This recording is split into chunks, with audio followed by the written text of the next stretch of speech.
Enseigne-nous à bien compter nos jours, afin que nous appliquions notre cœur à la sagesse. Oui, enseigne-nous à bien compter nos jours, afin que nous appliquions notre cœur à la sagesse. Psaume 90, le verset 12. Je donne pour titre à notre méditation une prière poignante. Une prière poignante. Frères et sœurs bien-aimés, si vous fermez les yeux et que vous vous attardez quelques instants sur l'image de vos jours passés, que percevez-vous?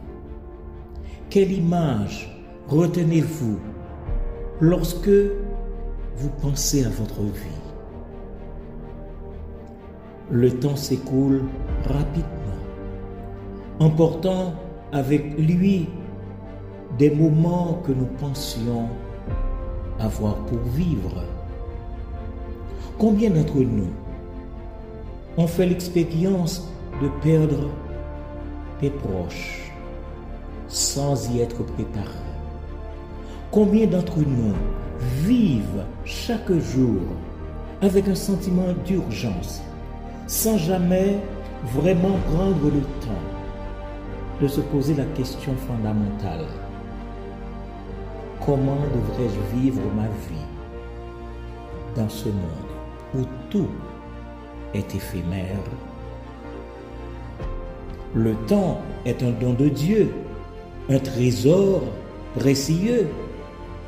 Mais n'est-ce pas aussi une épée de Damoclès qui nous rappelle chaque jour que tout ce que nous connaissons, notre famille, nos amis, notre confort, pourrait être emporté d'un moment à l'autre? D'ailleurs, dans moins de 100 ans, nous tous qui vivons maintenant, le cimetière s'attend à nous recevoir. La terre, elle ouvrira ses entrailles pour nous accueillir, offrant à chacun l'hospitalité dans son oasis où tout est calme et silencieux. Nos vies sont comme l'herbe du champ qui pousse et se fane. La fugacité de notre existence humaine est un véritable drame. Et beaucoup d'entre nous, malgré toute la technologie, l'abondance et le progrès matériel, eh bien, malgré tout cela, nous sommes nombreux à nous perdre dans cette course effrénée contre le temps. Mais ce drame, mes frères et mes sœurs bien-aimés, n'est pas une fin en soi, car Dieu, dans sa grande bonté et sa sagesse infinie, a une réponse à cette fragilité. Et c'est dans ce contexte que nous devons nous poser une question cruciale. Que faisons-nous du temps que Dieu nous accorde? Le verset 10 du psaume 90 nous offre une prière poignante. Je dis bien une prière poignante. Une prière non coutumière. Car le psalmiste dit à notre Dieu: enseigne-nous à bien compter nos jours, afin que nous appliquions notre cœur à la sagesse. En effet, le psaume 90 nous rappelle que nos jours sont limités. Et pourtant, chaque instant est aussi une occasion de rendre gloire à Dieu. Là réside le paradoxe de la vie humaine. La finitude en est la toile de fond. Et je dirais même la toile de fond d'un appel à la sainteté, d'un appel à l'espérance. Nous allons cheminer ensemble dans cette réflexion sur le temps qui passe. L'appel à une vie plus conforme à l'image de Christ. Et enfin, nous allons cheminer ensemble pour parler de l'espérance chrétienne, qui, même dans les ténèbres de notre fragilité humaine, éclaire notre chemin. Nous allons d'abord considérer la bonté de Dieu dans l'exercice de sa souveraineté sur notre temps. Nous sommes, comme dit le cantique, voyageurs ici-bas, et nous marchons vers le ciel. Mais quel est le sens de ce voyage, si ce n'est celui de vivre selon la volonté divine à chaque instant, sachant que premièrement, la bonté et la souveraineté de Dieu s'exercent en tout temps. Je reprends pour vous. La bonté et la souveraineté de Dieu s'exercent en tout temps. Imaginez ce monde où tout est incertain, où chaque événement semble plus chaotique que le précédent. Les guerres, les famines, les catastrophes naturelles, les annonces de maladies, les crises économiques et politiques. En effet, le monde semble être en crise permanente. Et au milieu de ce tumulte, chacun d'entre nous est pris dans cette spirale infernale du temps qui passe.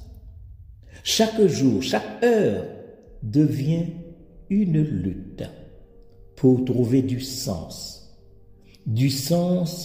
à ce que l'on pense, ce que l'on dit, ce que l'on fait, et qui bientôt imite la fumée se perdant dans les nuages.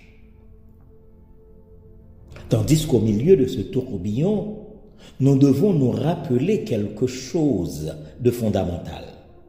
Dieu, sur tout, est souverain. Dieu, sur toute chose, est souverain. C'est lui qui gouverne le temps et l'espace.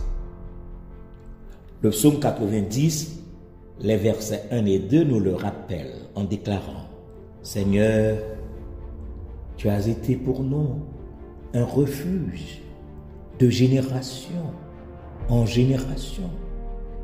Avant que les montagnes fussent nées et que tu eusses créé la terre et le monde, d'éternité en éternité, tu es Dieu.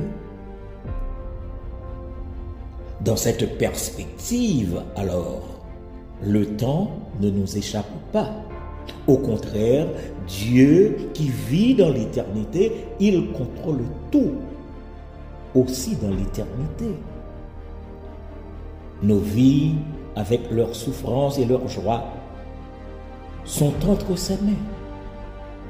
Cependant, ce qui est tragique, c'est que nous oublions souvent cette vérité et nous nous précipitons dans l'incertitude pensant que tout dépend de nous.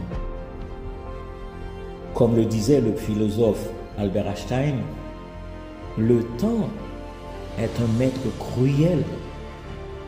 Il fait de nous des témoins de notre propre mortalité.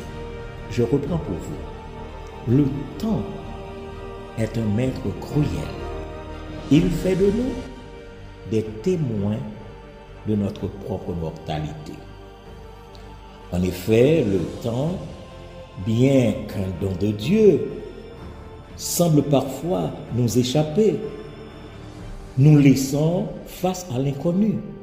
Cependant, en tant que croyants, nous savons que tout temps, toute saison est sous le contrôle de Dieu. Frères et sœurs bien-aimés, Nous ne devrons pas laisser, je dirais mieux, ne laissons pas le temps nous échapper. Ne vivons pas dans la peur ou l'anxiété de ce qui pourrait arriver. Dieu est toujours souverain. Et sa bonté s'étend sur nous jour après jour. En effet, l'heure de la mort est une heure que seul Dieu connaît. Mais tant que nous avons du souffle, utilisons ce temps pour sa gloire, pour progresser dans la foi et dans la sainteté. Mais ce temps que Dieu nous accorde, il nous appelle à le vivre d'une manière qui reflète l'image de son Fils Jésus-Christ.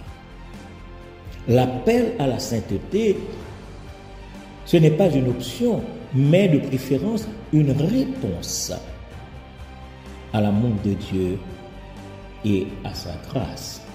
Oui, l'appel à une vie chrétienne. L'appel à une vie chrétienne plus conforme à l'image de Christ.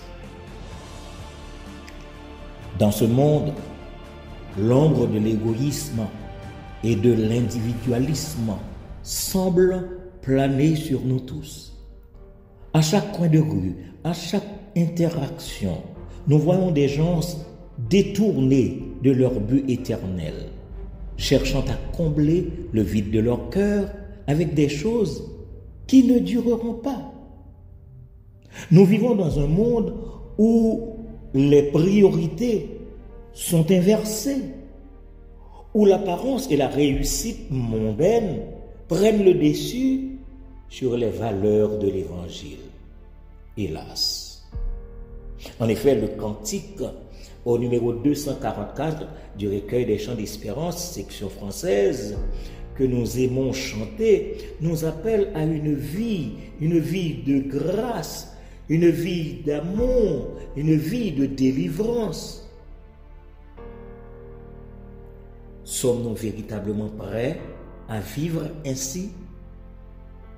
Ne sommes-nous pas trop souvent influencés par les courants du monde autour de nous? Le Christ nous appelle à vivre autrement, à aimer sans condition, à pardonner, à sacrifier notre confort pour le bien de ceux qui nous entourent. Aussi, nous devrions savoir qu'il n'y a pas de compromis dans l'appel à la sainteté. Et là, je veux bien reprendre pour vous, il n'y a pas de compromis dans l'appel à la sainteté, car il est écrit en 1 Pierre, le chapitre 1er, le verset 16, « Soyez saints, comme je suis saint. » Mahatma Gandhi écrit « Soyez le changement que vous voulez voir dans le monde. Soyez le changement que vous voulez voir dans le monde. » Si nous voulons voir un monde plus juste, plus aimant, plus sain, nous devons commencer par vivre nous-mêmes ces valeurs en suivant l'exemple parfait de Jésus-Christ, notre bien-aimé Sauveur. Frères et sœurs bien-aimés, combien de temps avons-nous laissé s'écouler sans poursuivre cet idéal? Le temps est précieux et l'appel à la sainteté est urgent. Je reprends pour vous, le temps est précieux et l'appel à la sainteté est urgent. Ne vivons pas comme les païens, selon les désirs de la chair. De préférence, marchons dans la lumière de notre Seigneur Jésus-Christ, lui qui est le chemin, la vérité et la vie. Dans ce voyage de sainteté, nous savons que le temps nous échappe et que la fin est inévitable. Mais en Christ, il y a une espérance qui nous soutient même dans les moments les plus difficiles et sombres. Cela nous porte à parler enfin de l'espérance chrétienne face à la fragilité de la vie terrestre. Oui, l'espérance chrétienne face à la fragilité de la vie terrestre. En effet, le temps n'est pas notre allié, parce que nos corps vieillissent, la maladie frappe, la mort rôde autour de nous. Mais c'est précisément dans cette réalité tragique de la vie terrestre que l'espérance chrétienne brille de tout son éclat. En effet, nous ne sommes pas seuls face à la fragilité de notre existence. Christ est venu, il est venu pour nous sauver, pour nous donner l'assurance que, bien que nous mourions un jour, nous vivrons pour toujours avec lui. Je reprends. Christ est venu pour nous sauver, pour nous donner l'assurance que, bien que nous mourions un jour, mais nous vivrons pour toujours avec lui. Et là je dis Amen et Amen. Il est écrit en Romains le chapitre 14, le verset 8, car si nous vivons pour le Seigneur. Et si nous mourrons pour le Seigneur. Soit que nous vivions, soit que nous mourions, nous sommes au Seigneur. Cette promesse nous permet de vivre sans crainte de la mort, sachant que notre avenir est éternel et assuré en Jésus-Christ. L'écrivain Eliot nous dit: la vie est fragile, mais elle n'est pas sans espoir. La vie est fragile, mais elle n'est pas sans espoir. En Christ, notre espérance ne faillit jamais, même lorsque tout autour de nous semble s'effondrer. Christ a vaincu la mort, et c'est dans cette victoire que nous plaçons toute notre confiance. Nous sommes plus que des survivants. Nous sommes des héritiers de la promesse divine. Le temps qui nous reste sur cette terre, aussi limité soit-il, est une opportunité d'investir dans l'éternité. Quelle que soit notre situation, la victoire de Christ sur la mort nous assure d'une vie éternelle en sa présence. Imaginez une seconde chance, un pardon total, une vie nouvelle dans un royaume où la souffrance n'existe plus. C'est cela que Jésus nous offre. En lui, nous avons la victoire sur la mort. Nous avons dit que le temps est un don précieux de Dieu. Nous avons dit qu'il exerce sa souveraineté sur toutes choses. Alors, il nous appelle à vivre sur l'image de Christ. Et nous nous appuyons sur l'espérance chrétienne qui nous assure que même dans la fragilité de notre existence, nous avons un avenir glorieux. Si vous n'avez pas encore donné votre vie à Jésus-Christ, si vous vivez sans espérance ou dans l'incertitude de l'avenir, il est temps, oui, il est temps de venir ou revenir à Jésus-Christ. Repentez-vous et croyez à l'évangile de Jésus-Christ, car les deux éternités sont devant vous. Les deux éternités sont devant vous. Celle sans Dieu, dans la séparation éternelle, ou celle avec Dieu, dans la joie éternelle. Alors, faites le choix de la vie. Que le Seigneur vous bénisse et qu'il vous garde.